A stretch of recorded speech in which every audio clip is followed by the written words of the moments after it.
Okay, so good morning and good afternoon and good evening, everybody. On behalf of Disaster Medicine Special Interest Group of International Federation of Emergency Medicine, I welcome you all to this very important Zoom meeting and presentation by none other than Dr. Dan Hanfling. Dan is a clinical professor for emergency medicine at George Washington University. He's also the vice president and technical staff of InQTEL, and Dan can talk about that in detail. Also, Dan was the part of the committee of Institute of Medicine of US who wrote that historic and very important paper, which is very, very relevant today on crisis standard of care. As we all know, the COVID-19 is bringing a new world to us, and we are trying to learn and do our best.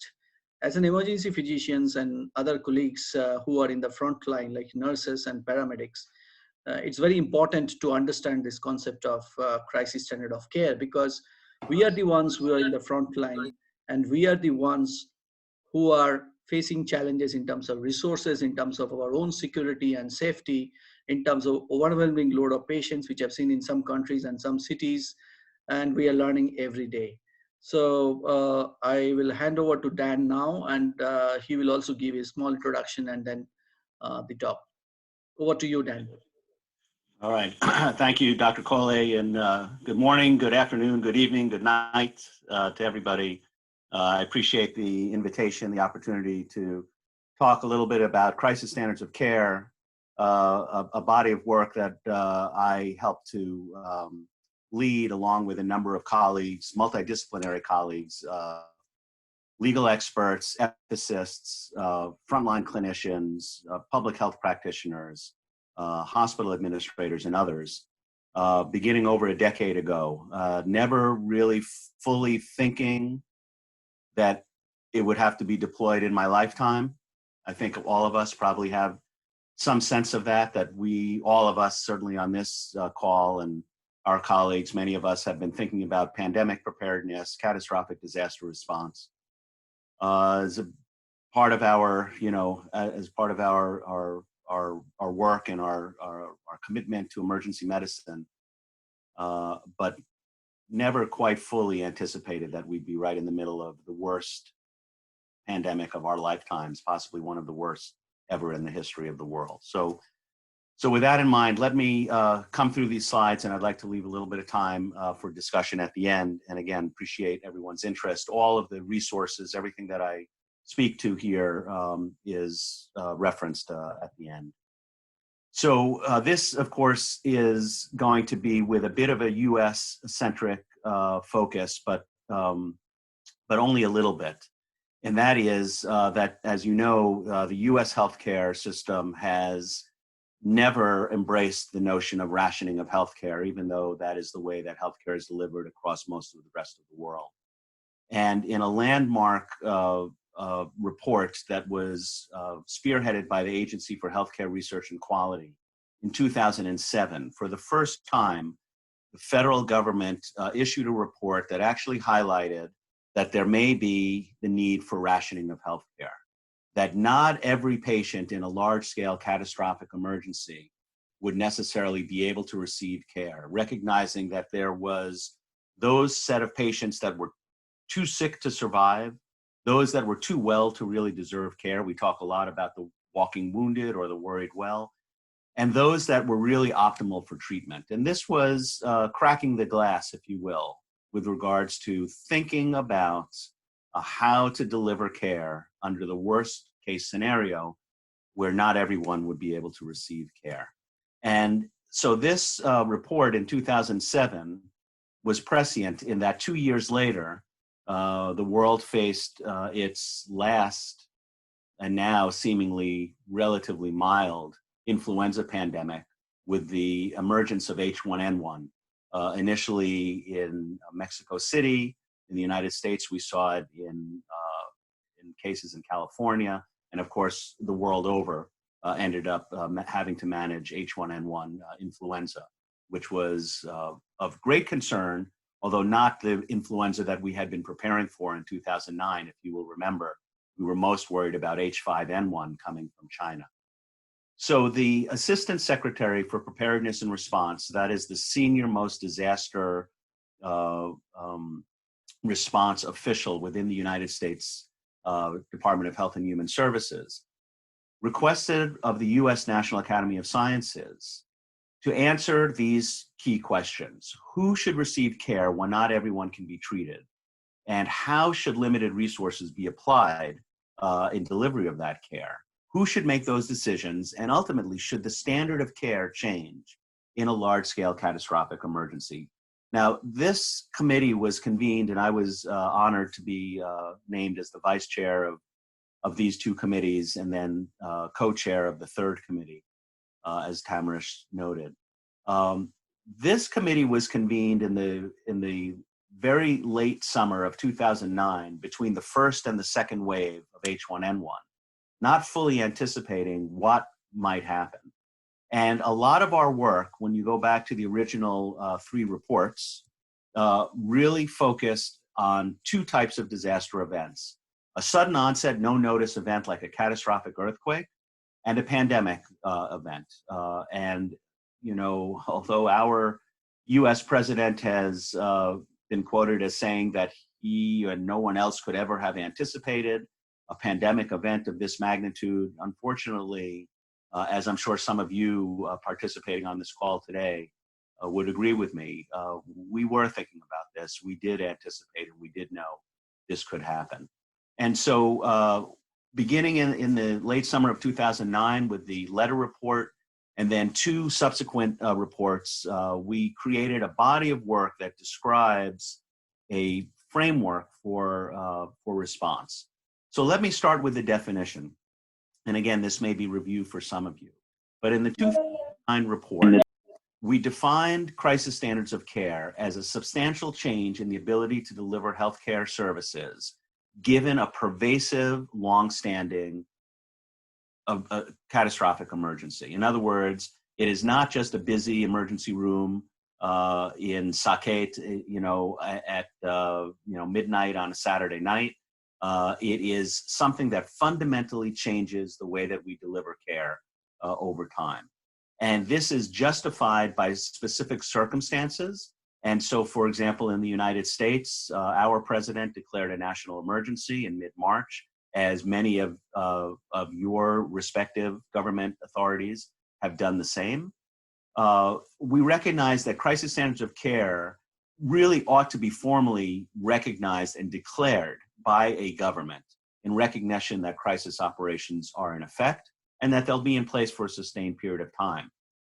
And finally, this declaration should then enable specific regulatory or legal authorities and protections for healthcare providers, particularly in the context of having to deliver care with scarce resources, which of course is a matter of context, but is of tremendous concern, particularly from a legal perspective, maybe more so in the United States than in other countries, but I think of concern nonetheless amongst all of us. So we put this framework together, and I want to emphasize that this is a framework. This is a planning framework that, you know, had we paid, and when I say we, had governments paid significantly more attention to what we were anticipating, maybe the crisis that we're managing now would be just a little bit more easy to handle. So let me describe what this systems framework is, because it's critically important. For those of you who have come through our beautiful city in Washington, D.C., you'll recognize the Lincoln Memorial right at the foot of the Potomac River, and of course commemorating one of our greatest, maybe our greatest president, who took us through a different time of crisis. So the system framework is, and I'll try to be brief. I could spend an hour just talking about this slide, but this in one slide describes all of the elements that comprise the crisis standards of care framework. The foundation is the most important, of course, and that foundation for crisis standards of care is based on ethical considerations and the rule of law. You know, in a large-scale catastrophic event, that's the last time that you would want to discount rules and laws and legal structures. In fact, that's when you really want to make sure that they're in place to support the decisions that are taken. And that goes the same for ethics. We, as healthcare providers, took an oath when we received our white coats and our stethoscopes or the other tools that we use to deliver care.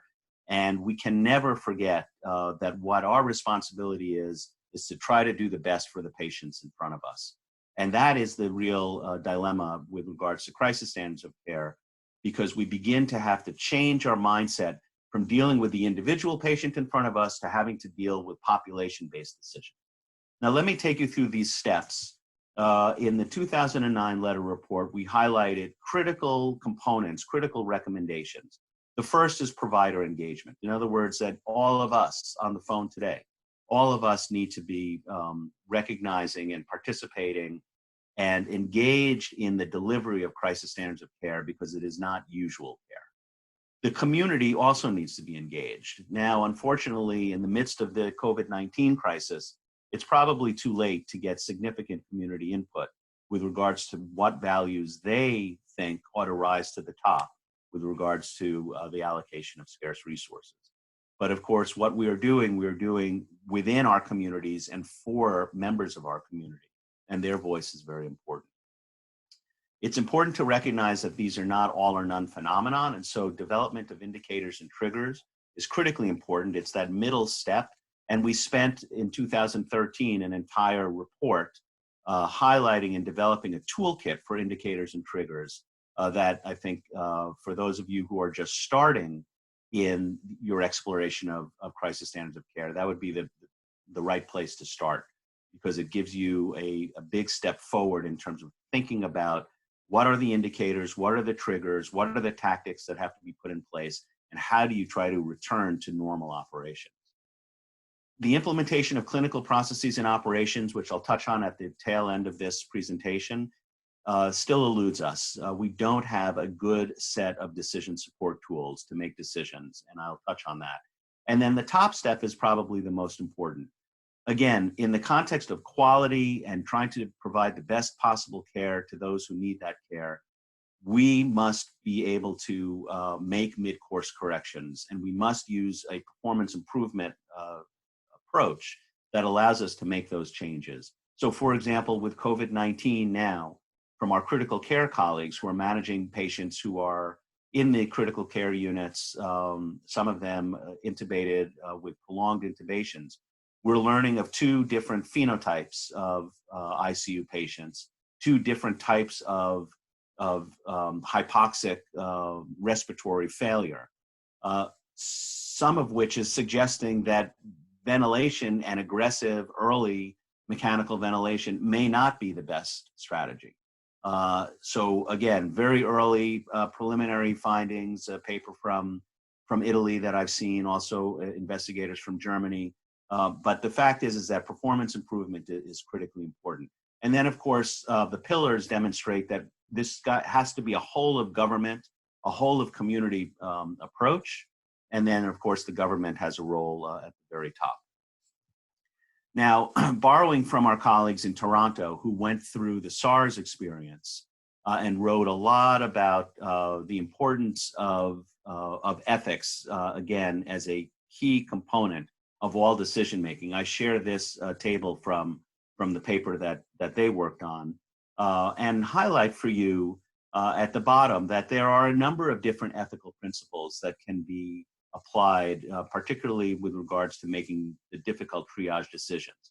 Do you do the greatest good for the greatest number, which we call it, which is the utilitarian approach? Do you just provide allocation based upon need, which is more egalitarian? Do you just focus on social benefit? Do you have respect for social and cultural values? For example, in some communities, they say, how can you not treat the elders when it's the elders who understand everything that will guide the rest of society forward? And finally, do you look at life cycle, fair innings or life saved? In other words, promoting care for the young over the old because they have more of a life ahead of them. These are some of the ethical considerations, and we'll get into this in a little bit more detail. In the context of the first box, sort of the key values and approaches, we applied those and adjusted them, if you will, a little bit to be the core strategies for resource sparing. And that focuses first and foremost on preparation. I've touched on that.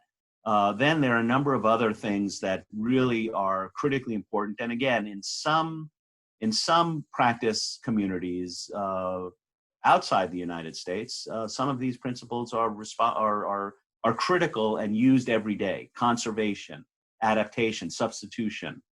These are strategies that I learned, for example, when I was practicing and visiting, I should say, with Tamarish and his colleagues in Delhi. But then you get into the notion of reuse of resources, which is a little bit more challenging. And in the worst of worst case scenarios, reallocation of resources. And I would suggest that many of these key core principles are going to be critical, especially with regards to the challenges that we've seen globally with the supply chain, particularly for personal protective equipment, for what we can anticipate will be a diminished supply chain for therapeutics when they become available, and the ultimate therapeutic being a vaccine. We're going to have to think about how to apply these kinds of principles going forward. Now, I'll re-highlight the point that I made a few moments ago with regards to how crisis standards of care is different than the way we usually deliver care. So first of all, on the left-hand side of the slide, you see that we divide our surge response across a continuum, across a spectrum of care that transitions from conventional care through contingency care, in which we're essentially delivering functionally equivalent care, to crisis care. And the big difference is that in the right-hand lower box, we change our focus of care from the individual patient to the population. It's really a public health model looking at the delivery of scarce resources. There are a couple of other ways to look at this. Again, remember, this being the framework upon which I think a lot of decisions are being made now. If you look at the x-axis over time, on the y-axis on the left-hand side, as the demand for healthcare services go up, the supply and resources that are available to deliver those services go down. This is a very basic demand and supply and demand, equation.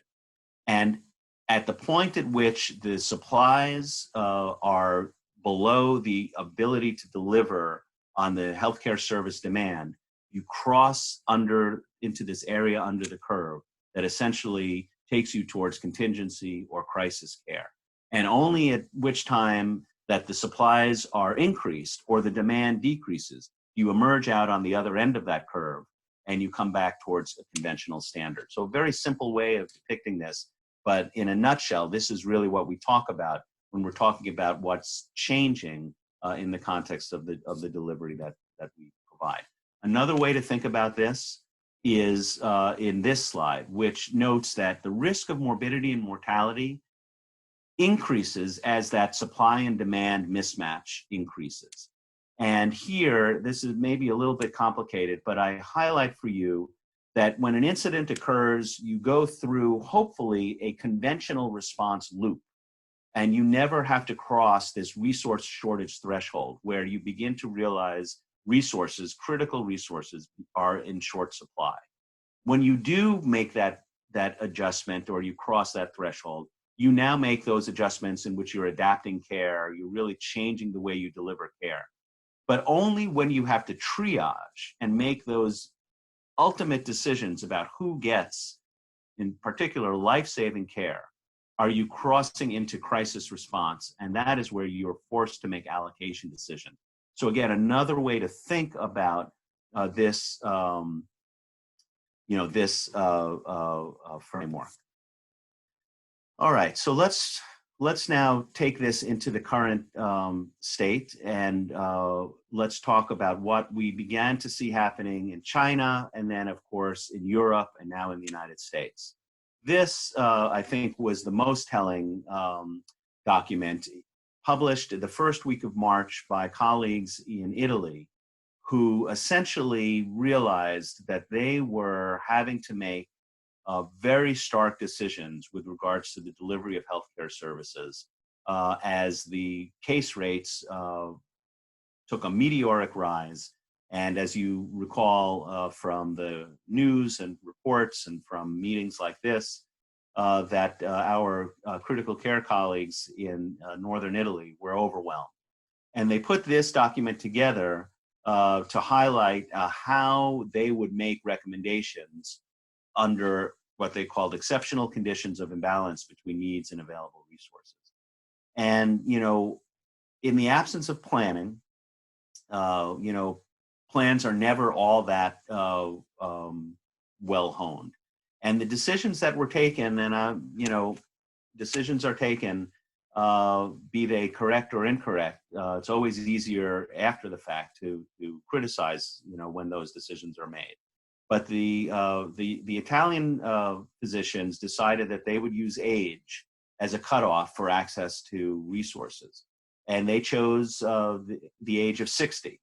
If you were above the age of 60 and there were scarce resources, those resources might be delivered to those younger than you, and that, you know, in and of itself, number one, don't let the gray hair fool you. I'm not quite 60 yet, but that's awfully close. And it becomes, you know, a matter of concern when you think, well, look, I'm going to be 60. I'm feeling pretty good. You know, I'm not sure that that's exactly the right decision for me. So this was one approach, again, in the midst of crisis, and it speaks to why planning and planning ahead is so important. All right, so how did we look at this in the United States? There are two documents that we published in the last month. The first one on the left was published on March 5th. That was work done with my colleagues in the National Academy of Sciences, Engineering, and Medicine, our forum on medical and public health preparedness. And we wrote this primer on crisis standards of care and COVID. Again, like I said, everything that I'm mentioning is available online. It's available if you Google it, or I'll make sure that Tamarish has all of the references, or you can reach out to me. I'm happy to provide them to you. And then at the end of the month, on March 28th, I was asked to essentially deliver a letter to the Assistant Secretary of Health and the Assistant Secretary for Preparedness and Response, highlighting the key messages and key principle elements of crisis standards of care as it applies to the COVID response, and the rationale for that. So let me jump into that very briefly. So in our letter, we summarized the work of the National Academies Committee. We summarized the three reports that I've just very briefly described to you. And we highlighted that the rationale for being able to talk about crisis standards of care is that demand for healthcare services, as we're seeing in the United States now, for example, in New York, is rising beyond the capacity for providers and hospitals to deliver under usual conditions. So it is making very clear the fact that the response to COVID-19 is a change, a substantial change in healthcare operations. And therefore, we have to be able to be proactive and make and provide guidance to be able to make difficult decisions. And that is important. And that was important for us to relay to the senior most government officials, because part of the strategy is to be able to have senior leaders, senior government leaders, communicate these difficult choices. You know, people aren't necessarily going to listen to me, but they will listen to the governor, or they will listen to the president or the vice president. And we highlighted that in making these messages, it's important to be proactive, honest, transparent, and accountable. That is what the American people would expect. That is what the Indian people would expect. That is what people world over should expect and should and deserve and should receive from their government leaders. Honest, transparent, and accountable messaging. And the key messages that we highlighted were many, but the two that I highlight for you here were that crisis standards of care were developed to help healthcare providers decide how to administer the best possible care when resources are limited.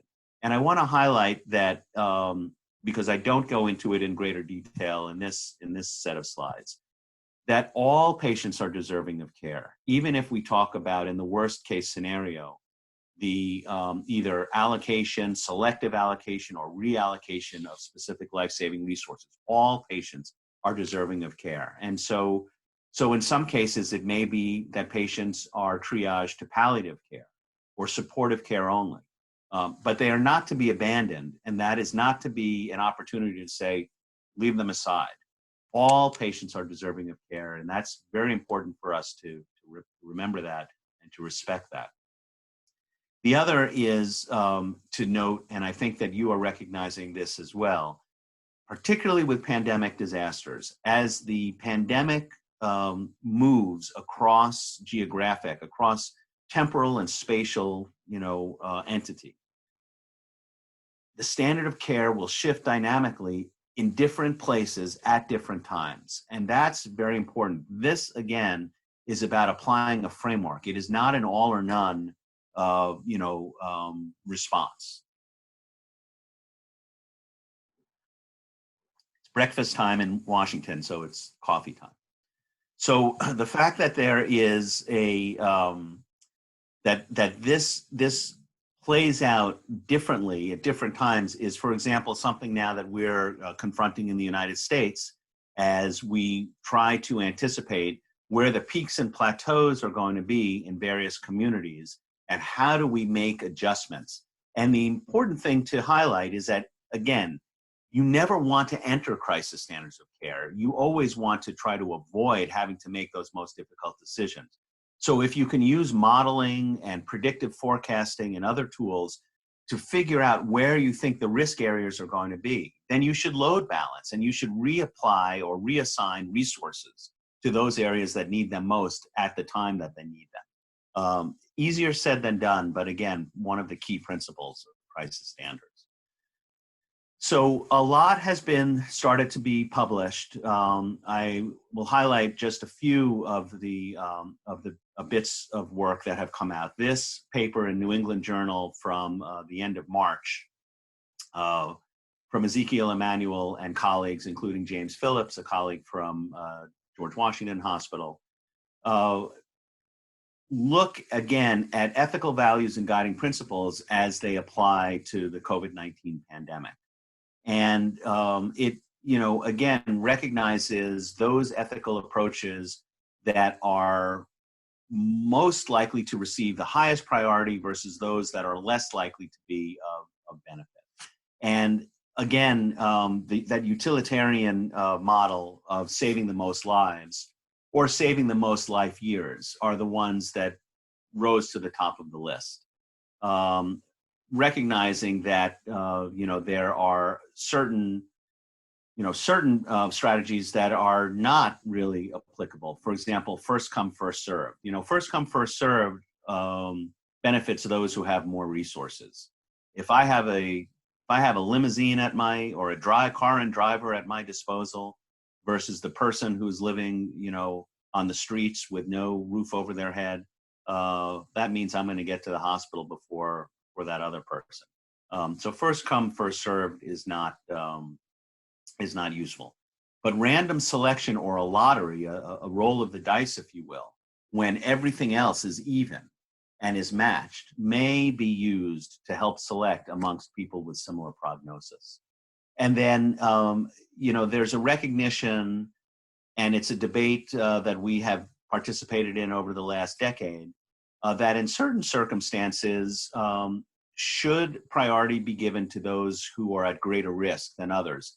In this case, particularly the roles that we play as frontline providers, as emergency physicians, as critical care physicians and nurses and practitioners, should priority be given to those who are risking their lives to try to save others and who are also critically important to resuming and resolving the crisis at hand. And there are, differing opinions about that. If you have a hospital full of, or I should say, if you have an intensive care unit full of doctors and nurses on ventilators and no one from the community, that probably is not the right approach. And yet, we do recognize the key role that certain members of society play and the risks that they undertake to play those roles. Let me now pivot. There are a series of articles that I participated in that were published by the American College of Chest Physicians, a series of catastrophic disaster monographs that were published in 2014 that highlight in greater detail how to prepare critical care for delivery of scarce resources. And what I will highlight for you, this is a schema that essentially tries to describe a triage decision process flow. And the box that is most important is the one in step 3 on the left-hand side. That is the gatekeeper box. How do you decide if the patient's expected risk of mortality exceeds the threshold set by whatever plan you put in place? Because if it does exceed that threshold, then those patients are not going to be delivered critical care, and they're going to be given palliative care or supportive care and not necessarily receive life-saving resources. On the other hand, if you think that they qualify, then they get admitted to intensive care services. So this has been the area of crisis standards of care planning and discussion, I think, that has received the most focus and attention. Although, again, I want to highlight that it is just one part of this much broader framework that we have articulated over the last decade. So a lot of attention has focused, and this, in the steps that I showed you from the Lincoln Memorial diagram, this is that third or fourth step where we talk about clinical processes and operations. A lot of attention has been placed on decision support tools, and the one that has received the most attention is the SOFA score, the Sequential Organ Failure Assessment Score. This is one of a number of tools, the Multi-Organ Dysfunction Score, MODS, that's another one, Apache, that's another tool that many of us are familiar with. But SOFA was settled on as a tool that could be used. It's been more recently described in the context of sepsis and surviving sepsis as a tool for physiologic monitoring that could be used to determine who should get on a ventilator or who should relinquish that ventilator if they're not getting better. There's also a modified SOFA score that's a little bit simpler to apply. The bottom line with the SOFA score is that, as we have learned, we learned it in H1N1, and I think we're learning it now with respect to COVID-19. The SOFA score is not a good discriminator. It was never intended to be a prospective tool. It is useful as a comparator between patients, but at the outset of an event where you're trying to decide who should go on a ventilator, it is really not proven from an evidence-based perspective to be useful as a discriminator of who gets care. And yet, the SOFA score features prominently in virtually every decision support tool, at least in plans that I've seen written here in the United States to the present time. The plan, I think, that, or the approach that has received the most attention and that recognizes that there needs to be a balance given the limitations of the SOFA score is work that has been done by Dr. Doug White from the University of Pittsburgh Medical Center, who actually wrote one of the early papers on scarce resources, especially ventilator allocation decision-making, just around the time in 2009 that we were convening our committee. And in fact, we referenced his and his colleagues' excellent work in the work that we did.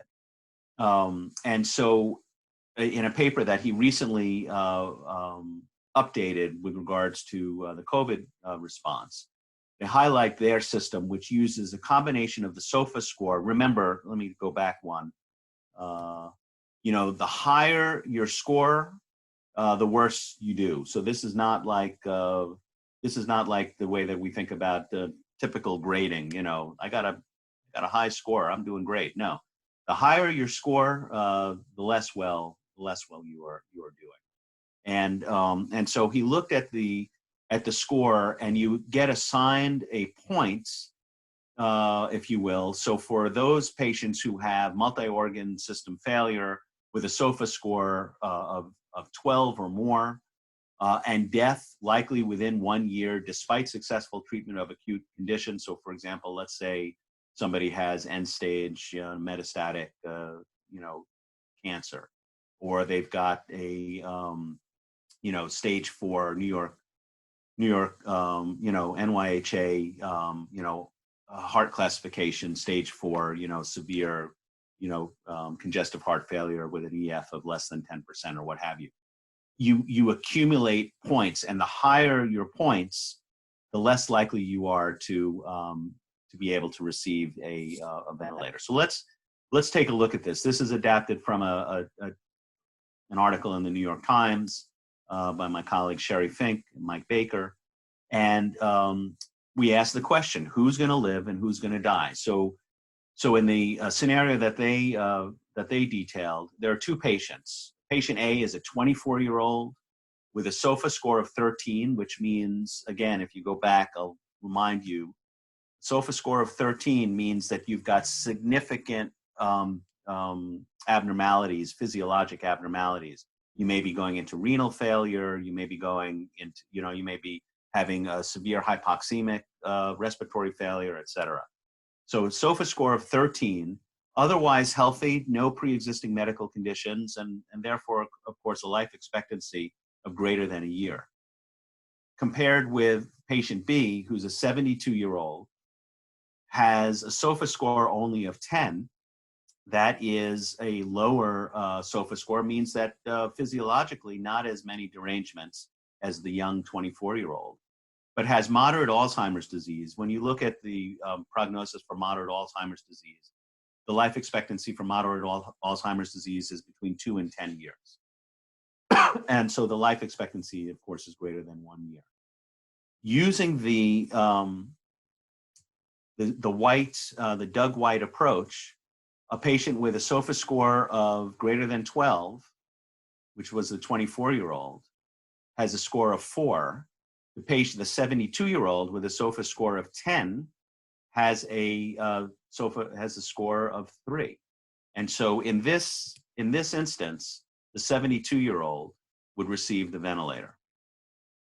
Now, in some states in the US, they looked at that and said, but what about the fair innings? What about the fact that the 72-year-old has lived their life and the 24-year-old who's otherwise healthy has their whole life ahead of them?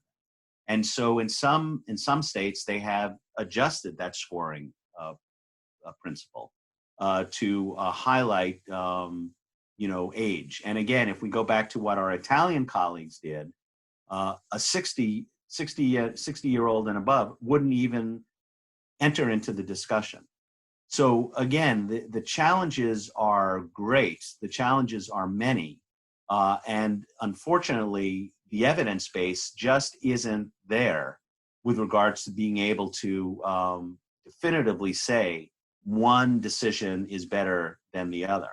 And this is why, when I take you back to the framework that we developed, the rule of law and the ethical considerations are critically important, and the community engagement, the values that the community itself feels are most important, become critically important. So again, with the scores that we applied here, the 24-year-old who had a SOFA score of 3 gets a priority score of 3 and is therefore noted to be the highest priority to receive resource. I'm sorry, the 72-year-old has a score of 3 and receives resources. The 24-year-old bumps into the immediate priority, but does not come ahead of the 72-year-old.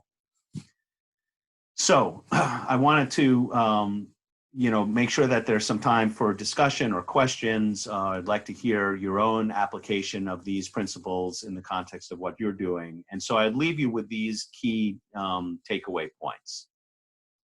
The first is that the primary goal of crisis standards of care is to stay out of the crisis in the first place.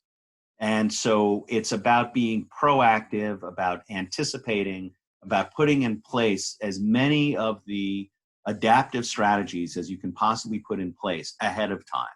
And recognizing, using indicators that the usual ability to deliver healthcare is changing, use those indicators to make the decisions that have to be made, to distribute care, to bring in more resources, to do everything that you can possibly do to limit the potential of having to deliver care under crisis conditions. And the other key takeaway is that, you know, at the end of the day, crisis standard of care planning is it's not a single government level plan. You know, I remember in the old days, you know, after we wrote these reports, you know, I would go to functional exercises and somebody would come in with a bullhorn and say, crisis standards of care are now in effect. You know, that's good for the movies. Not that anybody's going to make a movie about crisis standards of care, but that's not really what the framework intends, because what it really emphasizes is that at every level there's an opportunity for planning.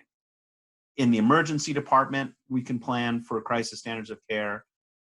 In the hospital, we can plan for crisis standards of care, and those plans should be coordinated. In the health system, we can plan for crisis standards of care. In the community and the city, in the state, and then you know, even beyond, we can plan for these eventualities. So with that said, here are the list of reports and selected articles. Again, I think you'll have access to all of these readily available, and I'm happy to send them to you if you can't find them. And with that, I'll stop. My colleague John Hick, who I've done a lot of work with and have done a lot of writing on these and other issues, sent me this slide. You may have seen it already, but whoever said that one person can't change the world never ate an undercooked bat. And I would hope that at least all of us on this call today agree that that's not something we're all that excited about trying. So with that, let me stop, and Tamarish, I'll turn it back to you. And I think we have a few minutes for questions or discussion. And again, I appreciate the opportunity to chat. So thank you, Dan, for the wonderful presentation, and I hope that there is already, you know, provoking a lot of thoughts across the you know, speakers. Of course, we are recording it and we'll put it into cloud so that the other people who are not attending this meeting will continue to see this and ask questions. So if there are any questions from the participants, we can take them now.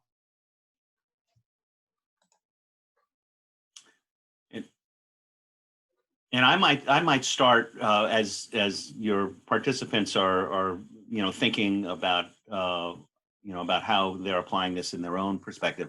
I might start, Tamarish, by asking you, how in your practice in Delhi, how are you thinking about crisis standards of care, and how do these principles apply, given that in India, you know, the delivery of healthcare is very different, of course, than the way that we are delivering in the United States.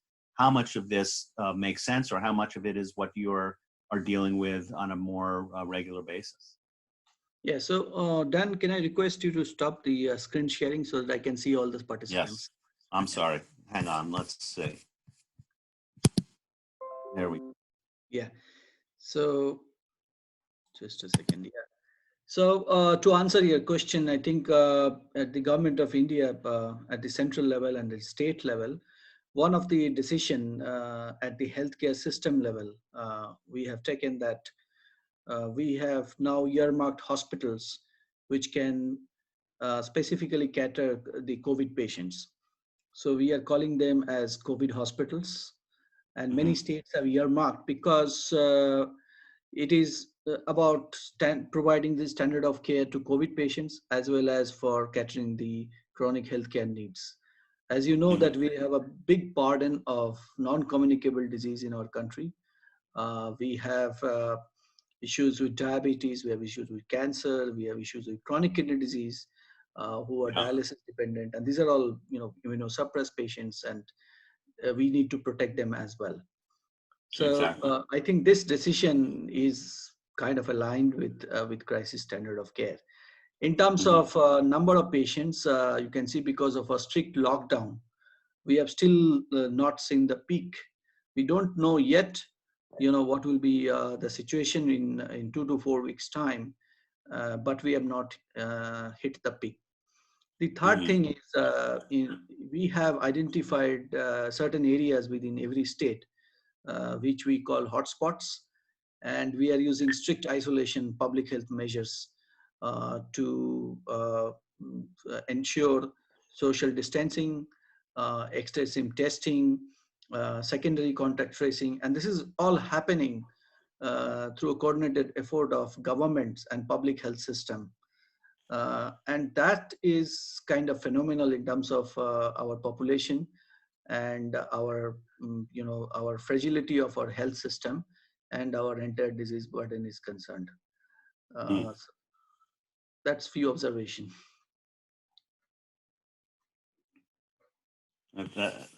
Yeah, that makes sense. And I saw somebody on the chat said that they are they're also working on creating a separate COVID. So it seems like separating patients for those who have COVID. And of course, the challenge, as we've found and as the literature is beginning to demonstrate, is, in an article that was just published, I think in New England Journal in the last few days, 13% of women presenting for OB care at a New York hospital tested positive were completely asymptomatic.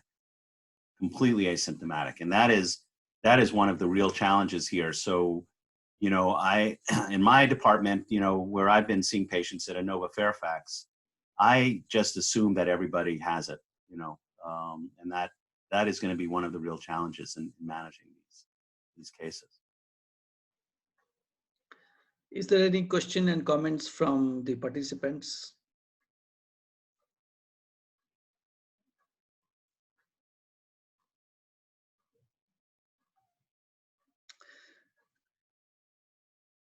Okay, let me ask you, Dan, one more question, especially in reference to my country, is that there are incidences where the healthcare workers, especially the frontline physicians and nurses, are becoming COVID positive, and that is resulting in quarantine of that facility staffing, and sometimes partial or full closure of the hospital itself.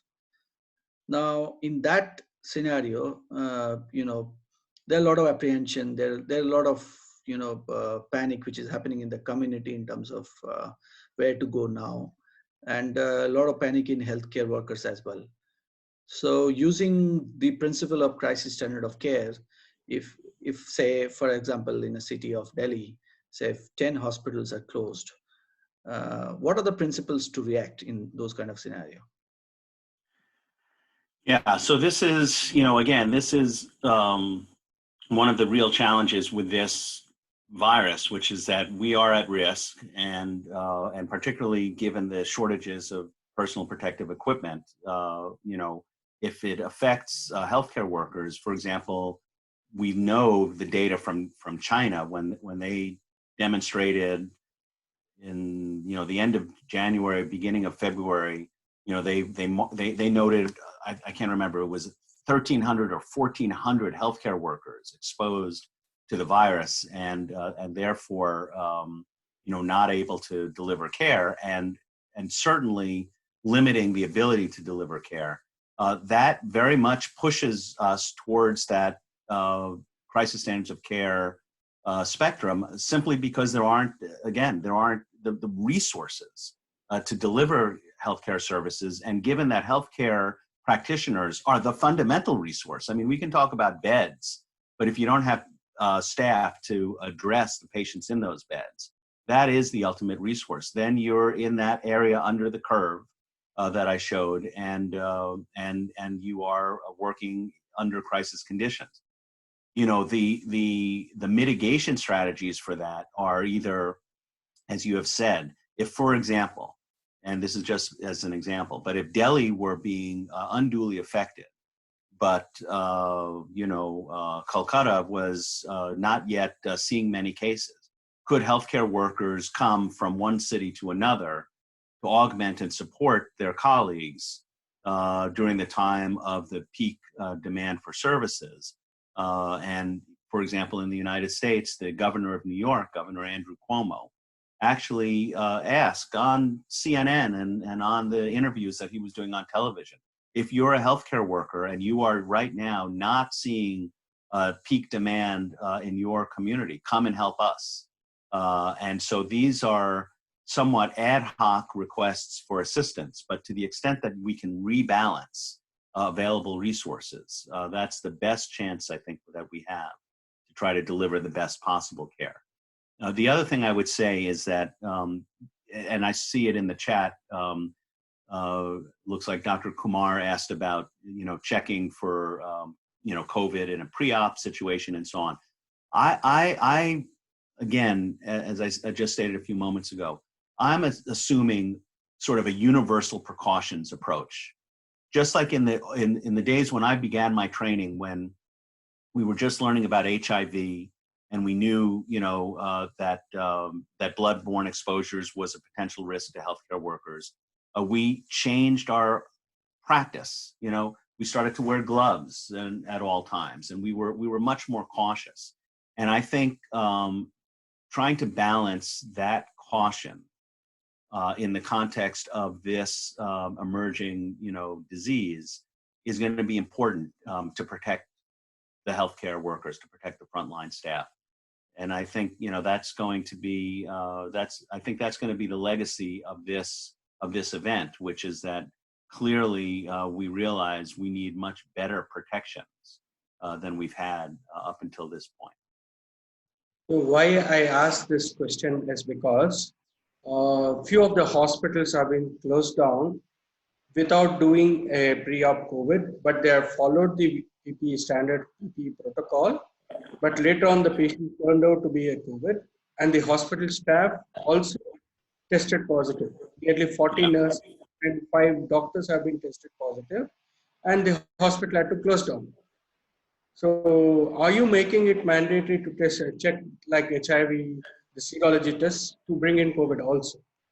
Yeah. So what you've described is exactly, yes, that's exactly the challenge. And particularly given, my guess is that some of those patients who presented for, routine surgical care probably were either, if not asymptomatic, then very mildly symptomatic, and you just don't know. The challenge is, at least in the United States, and I'd be curious to know what the context is in India and elsewhere, here, we're not able to test. So one of the real challenges, if you've been following the emerging crisis in the United States, is that the tests that were originally delivered by the Centers for Disease Control were flawed. And we have had a tremendous backlog in testing. And so at Inova Fairfax, for example, in our health system, we are only testing the patients who we are admitting to the hospital. So I took care of a patient when I was in the department the weekend before last, who had early bilateral infiltrates, but no oxygen requirement, low-grade fever, almost certainly has COVID. I mean, what else would it be at this date and time? And I discharged her, home with very careful precautions, and I didn't test her. So one of the challenges is that testing itself, Dr. Kumar, is a scarce resource. And in our configuration, in our consideration of the application of that resource, what we're thinking is that it best be used for those patients who are in the hospital, because it affects our ability to deliver hospital operations, and it allows us to know those patients, if they are not COVID positive, then we can relax, our PPE and our approach to managing their condition. So until we get enough testing, and I think that this is true both of diagnostic testing and then ultimately serology testing, we're not going to have a good handle on who's sick or who isn't, who has been sick and who has, not been exposed. And it's going to have tremendous implications, not only on our responsibilities now with regards to managing, the care needs in the community, but also figuring out how do we how do we unwind from, from these physical distancing measures and other strategies that have been put in place?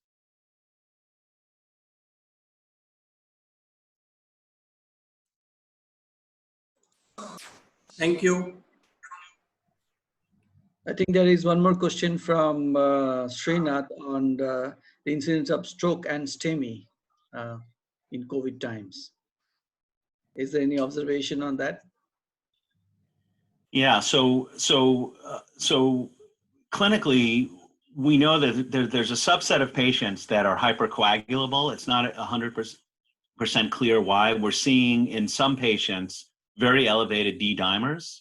And in fact, as I think about sort of the progression of patients, there are, I don't know, let's say four phases. Those who are either asymptomatic or very mildly symptomatic. Those who then progress to having some oxygen requirement, let's say between 2 and 10 liters of nasal cannula oxygen to support, their minimal hypoxemia. Then there are those who progress to more significant oxygen requirements, above 10 liters, maybe face mask, maybe high flow nasal cannula, although we worry about aerosolization in symptomatic patients with high flow nasal cannula. And then those patients who have profound hypoxemic distress and end up being intubated. Somewhere between that third and fourth phase, there's a subgroup of patients that are hypercoagulable, that have very elevated D dimers, that also, it seems like from some early studies, have very elevated CRPs, C-reactive protein. Again, very nonspecific, but is it meaningful or not? Hard to say.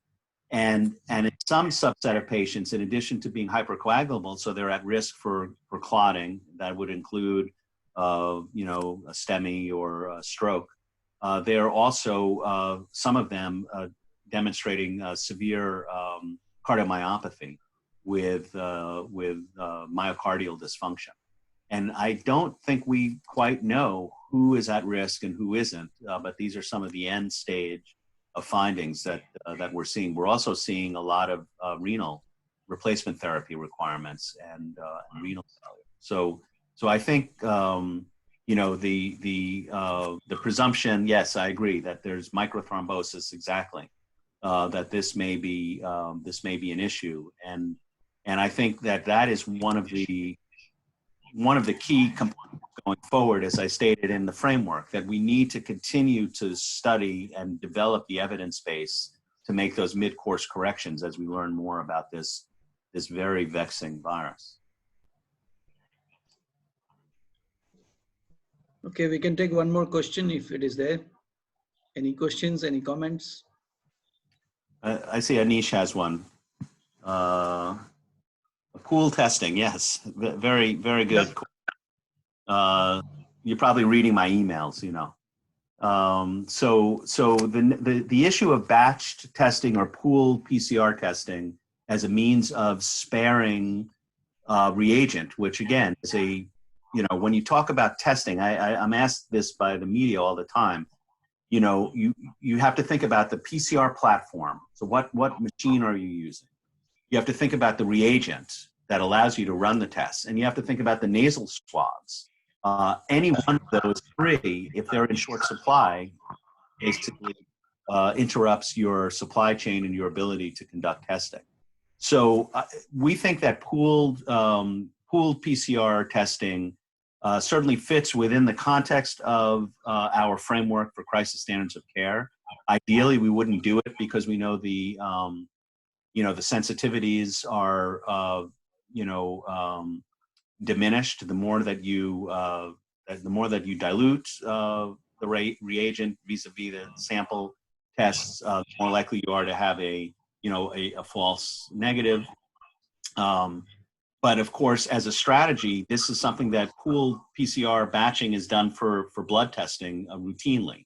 So it's not like it's made up. And there are a couple of papers, you may be familiar with them, but there have been a couple of efforts. The Israelis have looked at their opportunity to do pool testing and have come up with a sensitivity around 90%.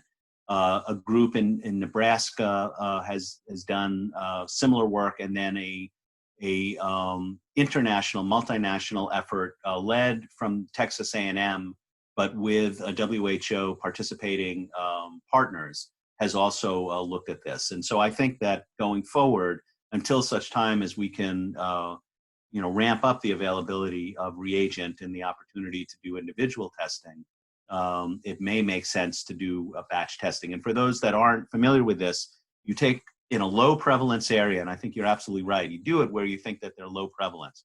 You batch test, whether it's running 16 at a time, 32, 64, and if all of them are negative, then they're negative. If one of them are positive, then you divide those and you break down and you work backwards. So I think more to be determined, but I think as a resource sparing strategy, it makes sense.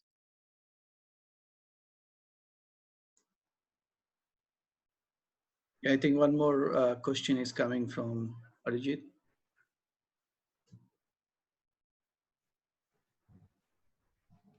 Good morning, everyone. I would just like to know one thing, that there's a fear that hospitals may be the main COVID-19 carrier, as they're rapidly populated by infected patients and facilitating transmission to others. So in India, this is the case in different hospitals, and people are really feared. So how possibly we are going to cater the situation if this is the scenario? And the second thing is detection, isolation, and management of COVID-19 dependent on hospitals in India. So if we are planning for a tertiary management, how we can easily do that management? Yeah, so this is, so this again is where planning and strategies, make a big difference. You're absolutely right. I mean, there's a saying in the United States, if you want to follow the money, go to the bank, and you want to make a lot of money, you hit the bank robber. I mean, it's the same issue with regards to infectious disease. You want to see where the collection of infectious disease is, go to the hospital, because that's where all the sick patients are congregated. And in the United States, what we're actually seeing is this reverse effect. People are afraid of coming to the hospital. And I'm worried about the secondary and tertiary consequences, sort of the unseen effects of this virus in all of the missed diagnoses of new malignancies, or missed, cardiovascular presentations, et cetera, et cetera. So the challenge is, I think, to address your questions, Arjit, the first is, to the extent possible, to try to separate portions of the hospital or hospitals to be able to manage, the remaining burden of healthcare services that's required in a manner that you can communicate to the population that's seeking care that they'll be safe to be cared for and evaluated in that setting. I think the larger and more challenging issue, and what we've tried to apply in the United States, and something that I started thinking about 15 years ago. I used to call it Main Street triage. In the United States, in the old, when I was a kid, any community had sort of, instead of the big box stores, instead of Walmart and Home Depot and Best Buy, you had Main Street. And Main Street had it had the diner where you would eat, it had the pharmacy where you go and pick up your medicines, it had the hardware store, and it had the movie theater, and it had the bar. Okay, well, 15 years ago, I wrote a piece, talking about the fact that we need to return to a Main Street triage approach. And I think that in the US, we've tried to look at that with regard specifically to testing, so that the hospitals are not the focal point for where everybody congregates and therefore risks spread of disease, but instead that you decentralize, particularly the testing, to other areas in the community. And that requires a strong public health system. It requires a data management system. And, it may It may be beyond the ability to put in place during this crisis, but I think as a strategy going forward, particularly for emerging infectious diseases, we want to decentralize, not centralize, for the very reasons I think that you correctly pointed out. And you know, I think that is something to consider, and to the extent that it can be put in place, particularly as we move into the next phases of this virus, it's still worth considering.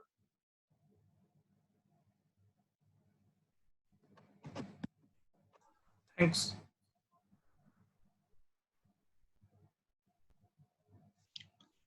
Okay, I guess if there are no questions and comments, I can summarize in 2 minutes of the discussion which has happened.